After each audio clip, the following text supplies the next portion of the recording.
What's up everyone, welcome back to the channel. मेरा नाम है अर्घजित रॉय। मैं आपके लिए लेके आ गया हूँ कॉमर्स गुरुकुल में एक और नया वीडियो क्लास 11 अकाउंट्स के ऊपर। ये है फर्स्ट चैप्टर का सेकंड पार्ट। तो चलिए देखते हैं इस पार्ट में क्या क्या है।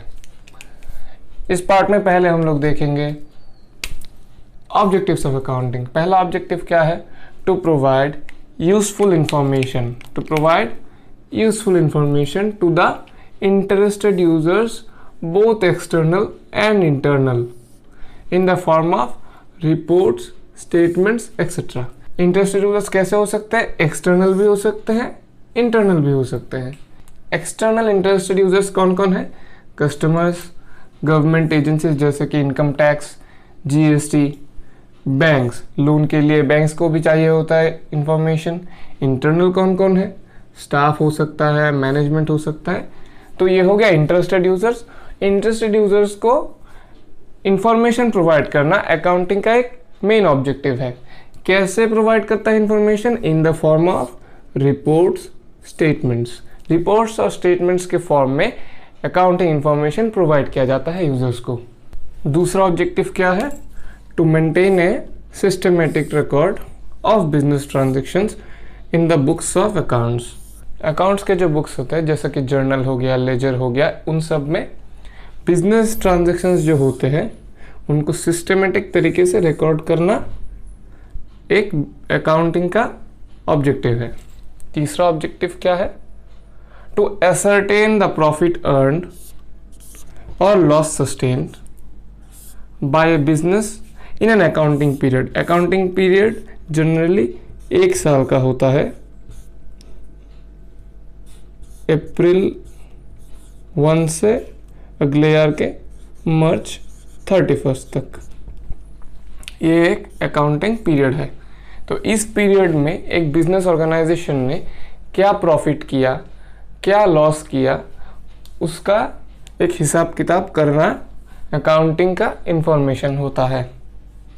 ये हो गया, ये भी हो गया, ये भी हो गया। लास्ट एक ऑब्जेक्टिव बचा है, to ascertain the financial position of the business concerned in the form of assets and liabilities at the end of every accounting period. Accounting का काम क्या है? जो बिजनेस ऑर्गेनाइजेशन है उसका क्या पोजीशन है, फिनेंशियल पोजीशन क्या क्या है, एसेट्स क्या क्या है और लायबिलिटीज क्या क्या है, ये पता लगाना अकाउंटिंग का काम है, ऑब्जेक्टिव है। एसेट्स और लायबिलिटीज क्या है ये हम लोग अगले टॉपिक में देखेंगे। तो ऑब्जेक्टिव्स ऑफ अकाउंटिंग खत्म हो गया। तो चलिए बढ़ते हैं अगले टॉपिक के ऊपर। हमारा नेक्स्ट पार्ट है बेसिक अकाउंटिंग टर्म्स। तो चलिए देखते हैं इस पार्ट में क्या क्या है। इस पार्ट में पहले है एंटिटी। एंटिटी मतलब क्या? कोई भी चीज़ जिसका एक खुद का पहचान है, जैसे कि रिलायंस, डीमार्ट, इनका खुद का पहचान है, तो ये बिजनेस एंटिटीज है। फिर क्या है? ट्रांजैक्शन। ट्रांजैक्शन क्या है? कोई भी एक ऐसा इवेंट, घटना जिसमें पैसा इन्वॉल्व हो, ये पहले भी बता चुका हूँ। एसेट्स। एसेट्स क्या है? संपत्ति, economic resources of an enterprise like furniture, machinery etcetera. कोई भी एक जो बिजनेस एंटरप्राइज है उसका जो इकोनॉमिक रिसोर्सेस है, जैसे कि फर्नीचर हो गया, मशीनरी हो गया, ये सब उसके एसेट्स हैं। फिर क्या है? Capital. Amount invested by the owner, मतलब क्या? मालिक जो पैसा इन्वेस्ट करता है उसे क्या बोलते हैं? कैपिटल। फिर क्या है? लायबिलिटीज। ऑब्लिगेशंस और debts that the organization has to pay. Organization को जो किसी को देना है, मतलब जो हमारा एंटरप्राइज का ऑब्लिगेशन है, ये देना ही होगा। डेट मतलब कर्जा जो है, ये सारे क्या है? लायबिलिटीज। फिर क्या है? Sales. Total revenue from goods sold और सर्विसेज प्रोवाइडेड टू कस्टमर्स।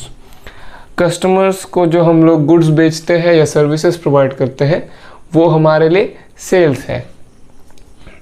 फिर क्या है? Revenue. Amount earn by doing sales. ये सेल्स करके जो पैसा मिलता है उसे क्या बोलते हैं? रेवेन्यू। फिर है expenses. Cost incurred in earning revenue. इस रेवेन्यू को जनरेट करने के लिए जो खर्चा हुआ है वो क्या है, एक्सपेंसेस। एक्सपेंडिचर क्या है, spending money for some benefit. मतलब किसी भी फायदे के लिए अगर कोई खर्चा होता है तो उसे क्या बोलते हैं, एक्सपेंडिचर। जैसे कि परचेज ऑफ प्लांट, यहां पे प्लांट मतलब मैन्युफैक्चरिंग प्लांट, ठीक है। नेक्स्ट क्या है, प्रॉफिट। प्रॉफिट में क्या लिखा है, रेवेन्यू और इनकम ग्रेटर देन एक्सपेंडिचर। मतलब अगर इनकम एक्सपेंडिचर से ज़्यादा है, अगर इनकम खर्चे से ज़्यादा है तो क्या है, प्रॉफिट। फिर क्या है, लॉस। लॉस मतलब क्या, अगर रेवेन्यू और इनकम एक्सपेंडिचर से कम है, मतलब अगर खर्चा ज़्यादा हो गया, इनकम कम हो गया, तो ये क्या है, लॉस। खर्चा कम है लेकिन इनकम ज़्यादा है तो वो क्या है, प्रॉफिट। प्रॉफिट हो गया, लॉस का। गेन क्या है, गेन है sudden profit once in a while non recurring in nature. मतलब क्या है, सडन प्रॉफिट, अचानक जो प्रॉफिट होता है, वंस इन ए व्हाइल कभी कभी होता है। नॉन रिकरिंग इन नेचर मतलब हमेशा नहीं होगा, ये एक बार हो सकता है। जैसे कि अगर आपने पुराने न्यूज़पेपर बेचे, जो हम लोग कभी रद्दी में बेचते हैं, तो वहाँ से अचानक एक पैसा आता है, वो प्रॉफिट नहीं है, वो गेन है। दोनों में डिफरेंस समझ आ गया। प्रॉफिट क्या होता है, जो रेगुलर होता है। आप लोग सेल्स रेगुलर करेंगे, एक्सपेंडिचर जो होगा, एक्सपेंसेस जो होगा वो भी रेगुलर होगा।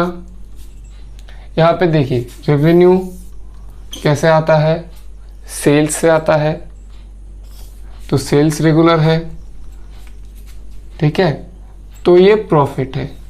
अगर कोई चीज़ रेगुलर नहीं है, एक बार है, तो वो प्रॉफिट नहीं है, वो गेन है। डिफरेंस समझ आ गया, एक बार है तो गेन, रेगुलर है तो प्रॉफिट। डिफरेंस समझ लीजिएगा। फिर क्या है, डिस्काउंट। डिस्काउंट तो हम सबको बहुत प्यारा होता है। डिस्काउंट क्या है, deduction in least price of goods. Least price मतलब जो प्राइस लिखा होता है, एमआरपी भी जो होता है। मॉल में हम लोग देखते हैं ना, अप टू 75% ऑफ, ये क्या है, ये है डिस्काउंट। डिस्काउंट कितने टाइप्स के होते हैं, एक ट्रेड डिस्काउंट, एक कैश डिस्काउंट। ट्रेड डिस्काउंट कहाँ होता है, जो लीस्ट प्राइस के ऊपर दिया होता है, मतलब ये क्या है, ट्रेड डिस्काउंट है। और कैश डिस्काउंट क्या होता है, given to encourage instant payment. कभी कभी ट्रांजैक्शन क्रेडिट में भी होता है। मतलब क्या है, आपने किसी से 1,00,000 रुपए का कोई चीज़ खरीदा, पी मतलब परचेज किया, ठीक है, तो आपने उसे बोला पेमेंट जो है 2 दिन बाद होगा, तो वो क्या सोचेगा, अरे माल तो चला गया, पेमेंट नहीं आया, तो क्या करेगा, वो आपको बोलेगा अगर आप आज पेमेंट करोगे तो आपको 20% या कोई भी ऐसा 10%, 5% एक्स्ट्रा ऑफ मिलेगा। वो क्या है, ये जो एक्स्ट्रा ऑफ है ये क्यों दिया गया, ताकि आप अभी आज पेमेंट करो, तो इसे क्या बोलेंगे, कैश डिस्काउंट। ये क्यों होता है, ताकि ज़्यादा से ज़्यादा कैश में डीलिंग्स हो सके, क्रेडिट ट्रांजैक्शन ज़्यादा ना हो। फिर क्या है, डेटर्स। डेटर्स क्या है, पीपल और businesses who owe us something. मतलब क्या है, जिनसे हमें कुछ लेना है, हमसे किसी ने कोई चीज़ खरीदा, उससे पैसे लेने हैं, तो वो हमारा डेटर है। डेटर एसेट है, समझ गए। क्रेडिटर्स क्या है, पीपल और businesses whom V O something. मतलब जिनको हमें कुछ देना है, हमने किसी से कुछ परचेज किया लेकिन उसका पैसा अभी तक पेमेंट नहीं हुआ है, तो वो पेमेंट करना है, तो वो हमारा क्या है, क्रेडिटर। हमको उसे पैसे देने हैं। ये क्या है? ऑब्लिगेशन है। तो ऑब्लिगेशन कहाँ पे होता है? ये देखो, ऑब्लिगेशन होता है लायबिलिटी में। तो क्रेडिटर क्या हो गया? लायबिलिटी। डेटर्स और क्रेडिटर्स में डिफरेंस समझ आ गया? डेटर्स क्या है? जिनसे हमें कुछ लेना है। क्रेडिटर्स क्या है? जिनको हमें कुछ देना है। डेटर्स एसेट है, क्रेडिटर्स लायबिलिटी है। तो ये बेसिक अकाउंटिंग टर्म्स है। इसी के साथ हमारा पहला चैप्टर ख़त्म हो जाता है। नेक्स्ट चैप्टर हम लोग बहुत जल्दी लेके आएंगे। तब तक इन सारे टर्म्स का जो डेफिनेशन है ये एनसीईआरटी में बहुत ही अच्छी तरीके से गिवन है, तो वहाँ से आप लोग रीड ज़रूर कर लीजिएगा। इसको कॉपी कर लीजिए या फिर स्क्रीनशॉट ले लीजिए। मैं इसका फ़ोटो अपलोड कर दूंगा टेलीग्राम के चैनल पर, ठीक है? तो आज के लिए बस इतना ही।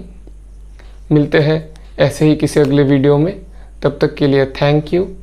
Have a nice day. See you soon.